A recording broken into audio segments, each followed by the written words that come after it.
For you, did it feel like even more out there? I don't know if it felt like more, but we were under a bit of pressure for long periods of time. I said earlier, it's good to take a point. That can't go unnoticed, but at the same time, we need to make sure we're better on Wednesday. Getting pressure to the ball, we need to make sure we close guys down. We need to have a stronger mentality of when we're not in possession of the ball, of how we're going to deal with things. They're a good team. We know that. We knew that coming in. We knew it was a hard place to come. But we were up for the challenge. And listen, the guys in there left everything on the field. It was hot. Things weren't going our way. Bounces weren't going our way. I shouldn't say that, I guess. Our field went up the post. It's just good goalkeeping, right? So we got away with a couple things. So we're lucky in that aspect. But we were gonna have to grind, and guys for sure did that. It is a weird game because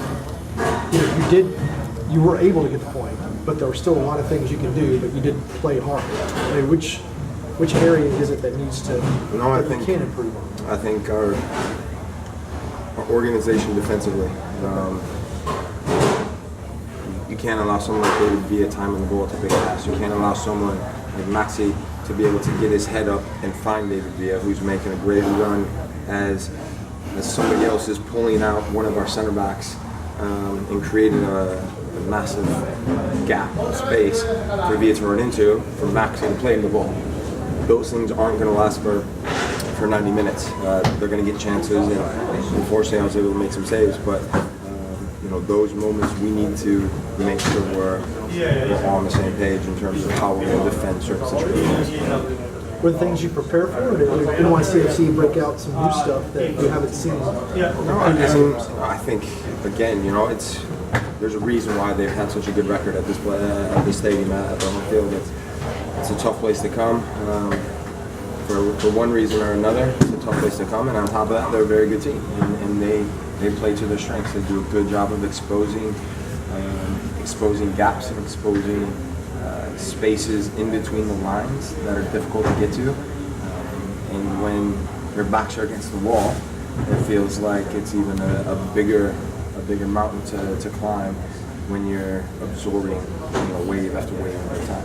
How did not having Elmer on in the second half affect your ability to break their pressure for him as an outlet? Yeah, he's a huge part of obviously what we do as a team. First and foremost, we hope it's nothing serious and it's a speedy recovery. I just talked to him in there. He seemed like he was feeling a bit better, so that's good.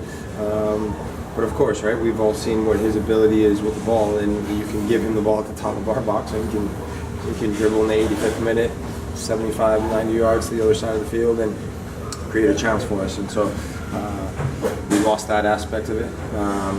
But in saying that, I think it was always going to be tough, especially with him or without him, just because like I said, the wave after wave after wave of attack. It takes a toll on your body, it takes a toll on your mind, and the guys left everything on the field. So I've got to applaud their effort. At the end of the day, it's a point, and we move on. And what does it say about your credentials as supporter shield or title possibilities that you were able to get a point out of here? It reminded me a little bit of the Minnesota game when you were down to 10. Yeah. Just a lot of pressure coming into all game. Yeah, listen, at the end of the day, we leave that up to you guys to talk about supporter shield, this and that. We take it one game at a time. We obviously, our first goal is to make sure we continue to evolve as a team and as a club and push forward in certain areas, right? And then on top of that, earn enough points to make sure you're in the playoffs. And then once you're in the playoffs, anything can happen. So we're not worried about all these other things that people on the outside talk about. It's a good point at the end of the day, especially for how long we defended. And so we now got a quick turnaround and make sure we get ready and rest up for Wednesday. Do you anticipate a change in the defensive formation? You've gone with the three-man back line over these past few matches. Do you anticipate change to be four-man or anything like that for this Columbus contest? Not a question for me, I guess. I guess that's a question for Tata and the coaching staff. they put us in a position to go out and hopefully exploit weaknesses of our opposition. We feel comfortable playing in numerous formations, and so at the end of the day, it's 11 guys versus 11 guys inside the white lines, and you've got to find a way to deal with certain situations. And as I mentioned earlier, there were moments, especially in the second half, where we didn't deal with things well enough.